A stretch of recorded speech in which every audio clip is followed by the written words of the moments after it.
Prologue. In the quiet town of Millerswood, nestled beside the eerie, fog-covered Echo Lake, a college radio station's last live broadcast became an unsolved mystery. The DJ vanished on air, and the audio never aired again. But that wasn't the most chilling part.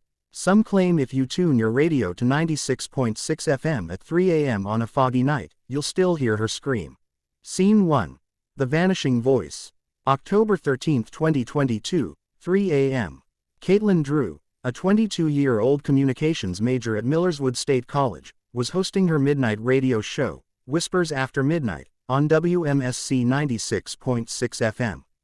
She sat in the tiny booth, coffee in hand, reading out ghost stories sent by listeners.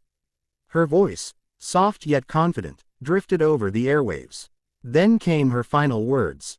Greater than. This next story comes from a listener who says the woods around Echo Lake are cursed.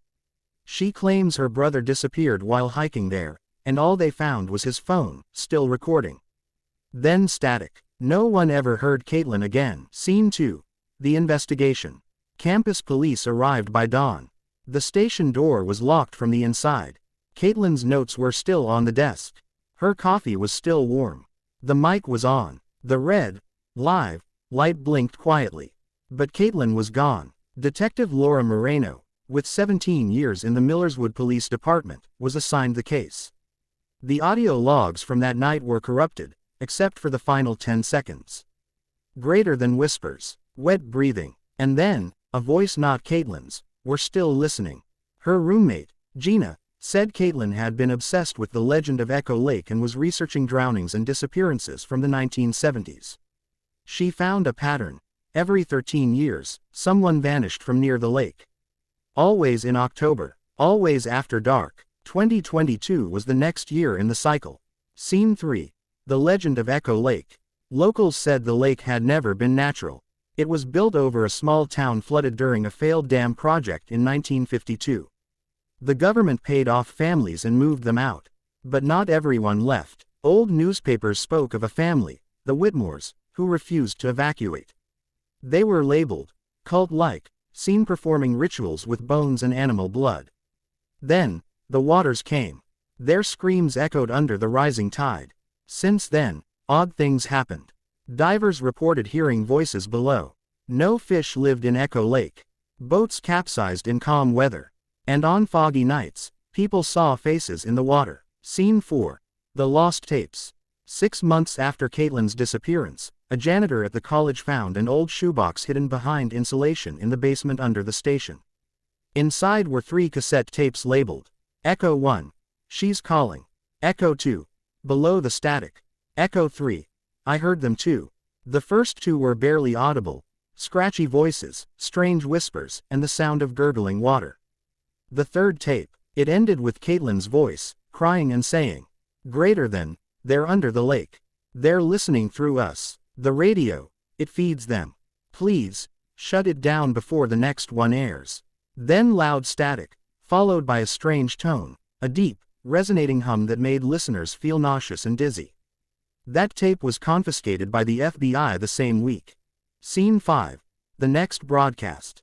On October 13, 2023, exactly 1 year later, something terrifying happened. At 3 a.m., across Millerswood, every car radio, alarm clock, and old FM set turned on by itself, all tuned to 96.6 FM. A live broadcast played. Greater than. Hi, this is Caitlin Drew. Thanks for tuning in. Tonight's story is about you. Then a sound, like wet dragging footsteps. Then gurgling. Then screams. Phones rang off the hook. People reported nightmares, nosebleeds, and hallucinations. One elderly listener died of a heart attack. Another, a 9-year-old boy, went missing from his room. His bedsheet was soaked in lake water. Scene 6. FBI cover-up. The FBI and FCC released a joint statement claiming it was a rogue transmission from an amateur prankster and had no public danger. But local technician Marvin Ellis, who maintained WMSC towers, disappeared that week. His last known message to his wife was a text that said, Greater than. The tower's not broadcasting. It's receiving something. When they finally searched the tower, his toolkit was found at the base. The metal steps were wet, even though it hadn't rained in weeks. Scene 7. Gina's warning. Gina, Caitlin's old roommate, started a podcast called Signal Lost to expose the truth. In her first episode, she played a cleaned-up version of the corrupted file from Caitlin's last night. There were whispers beneath the static. Greater than, the lake remembers, the lake listens, it's her voice now, and yours next. Gina warned that whatever haunted Echo Lake was using radio waves to spread. It needed listeners. It fed on attention. Her last episode aired on October 10, 2024. She hasn't posted since. Her apartment door was found wide open. Her microphone was still on. A single word was found written on her mirror in fog. Echo. Scene 8. The final pattern. Detective Moreno, retired now, started looking into the case again. She compiled a timeline. 1952. Echo Lake created. Whitmore family lost. 1965, 1978, 1991, 2004, 2017. Documented disappearances. 2022. Caitlin. 2023. Unexplained broadcast. Boy disappears. 2024. Gina vanishes.